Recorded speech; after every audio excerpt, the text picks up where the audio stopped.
대여금 청구 소송에서 승소를 하기 위해서는 대여사실, 돈을 빌려준 사실을 빌려주는 사람이 증명할 수 있어야 하거든요. 이때 필요한 게 차용증입니다. 차용증에는 대여인하고 차용인, 그리고 빌려주는 금액, 이자 약정, 변제 기일 및 변제 방법, 기한 이익 상실 조항 등이 포함되어 있으면 됩니다. 차용증 말고 금전 소비대차 계약서 형태로 작성하기도 하는데 결국 포함되어야 할 내용은 차용증과 같습니다. 돈을 받을 수 있는지는 내가 차용증이 있느냐에 따라 달라지는 게 아니에요. 차용증은 단지 돈을 빌려주었다는 것을 증명하는 자료가 될 수 있다는 겁니다. 두 번째로 돈을 받는 것을 확실히 하기 위해 보증인을 요구하거나 담보 제공을 요구하는 것입니다. 셋째로 금전 소비대차 계약 공정증서를 작성하는 것입니다. 공증사무실에서 진행하며 이를 작성하면 이 공정증서가 집행 권한이 되어 변제 기한이 지났을 때 채무자 재산에 바로 압류를 할 수 있습니다. 즉 소송을 하지 않고 바로 채무자 재산에 강제 집행을 할 수 있습니다.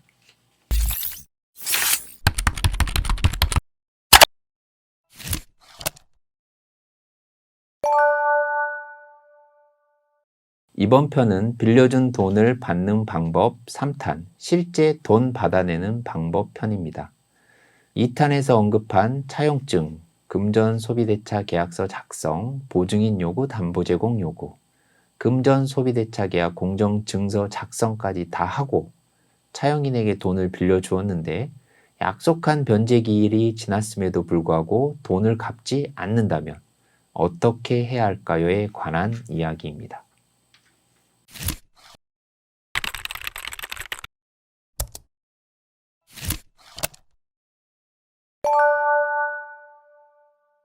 우선 형사고소와 민사소송 두 가지를 생각할 수 있습니다.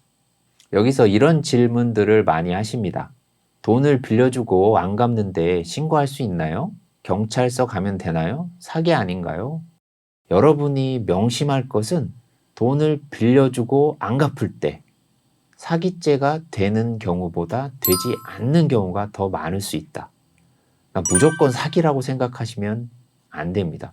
경찰서 간다고 해결해 주는 문제가 아니라는 거예요. 그리고 경찰서에 신고를 하러 가면 이건 민사 문제이니까 민사소송을 걸라.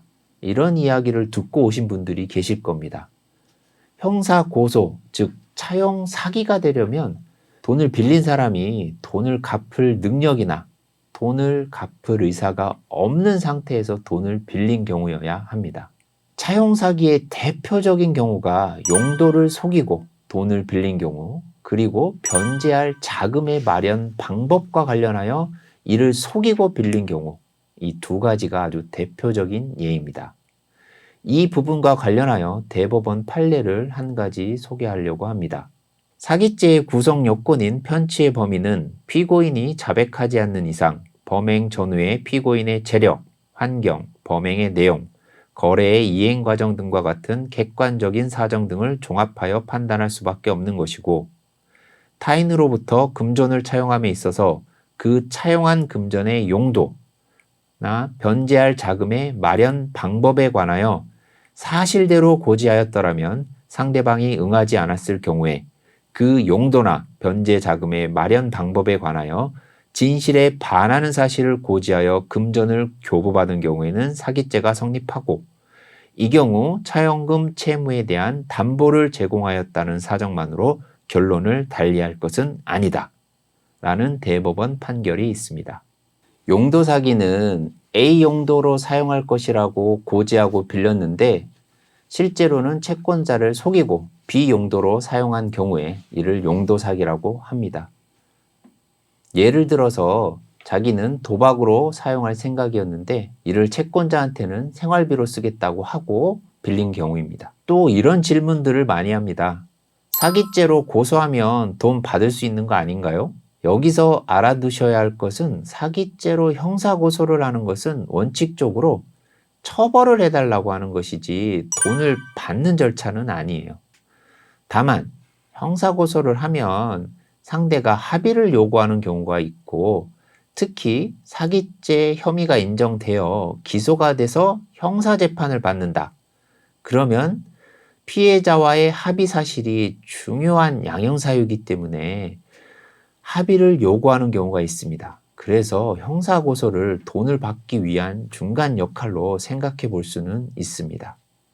자, 다음에는 민사소송 이야기를 해보겠습니다.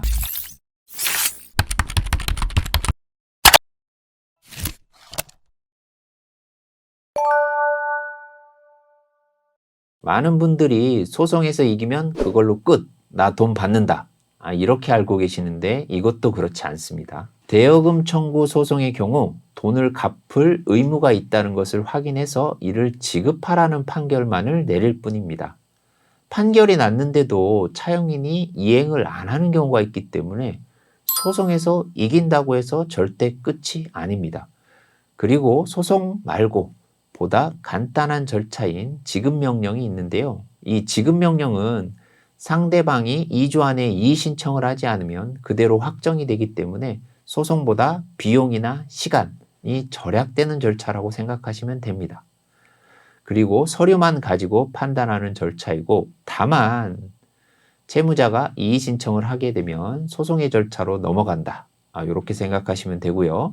소송을 하기 싫다면 돈을 빌려주기 전에 금전 소비대차 계약 공정증서를 작성하면 이는 소송에서 판결받는 것과 동일한 효과가 있습니다.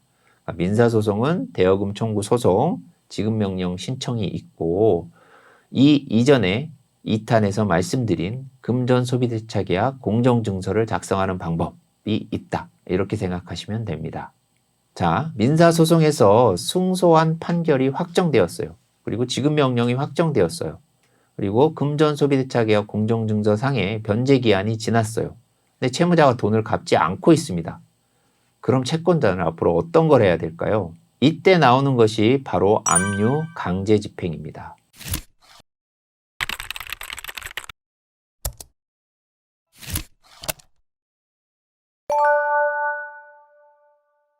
일단 채권자가 채무자 재산을 알고 있는지가 중요합니다. 채무자 재산의 강제 집행을 하는 것이기 때문에 채무자 재산을 모르면 압류를 진행하기는 어렵습니다. 압류를 할 수 있는 재산은 대개 채무자 은행 계좌, 예금 채권이죠.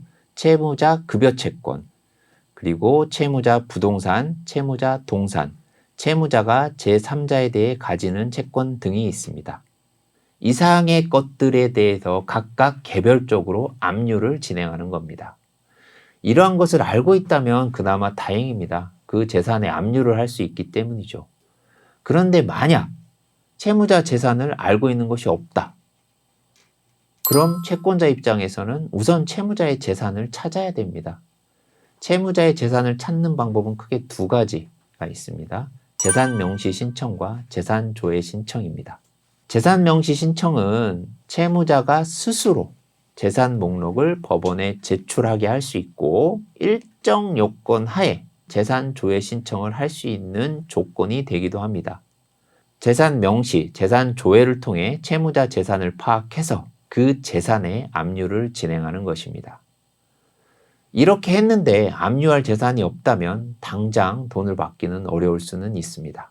다만 대여금 청구 소송의 판결은 10년 동안은 일단 유효하기 때문에 10년 동안 채무자의 재산 형성이 되는지 확인을 해보시면서 압류할 재산이 생기는지 보는 것입니다. 그래서 압류할 재산이 생기면 그때 그 재산의 압류를 진행하게 됩니다. 압류 이외에 채무자의 이행을 강제할 수 있는 간접적인 방법이 있는데 그게 바로 채무불이행자 명부 등재 신청입니다. 법원이 채무불이행자 명부 등재 결정을 하면 법원은 채무불이행자 명부의 부본을 채무자의 주소지 시구 읍면의 장에게 보내야 되고, 대법원 규칙이 정하는 바에 따라 일정한 금융기관의 장이나 금융기관 관련 단체의 장에게 보내어 채무자에 대한 신용정보로 활용할 수 있게 됩니다. 그래서 채무자가 신용상 불이익을 입게 되어 채권자가 채무이행을 간접적으로 강제하기 위해 채무불이행자 명부 등재 신청을 고려하곤 합니다.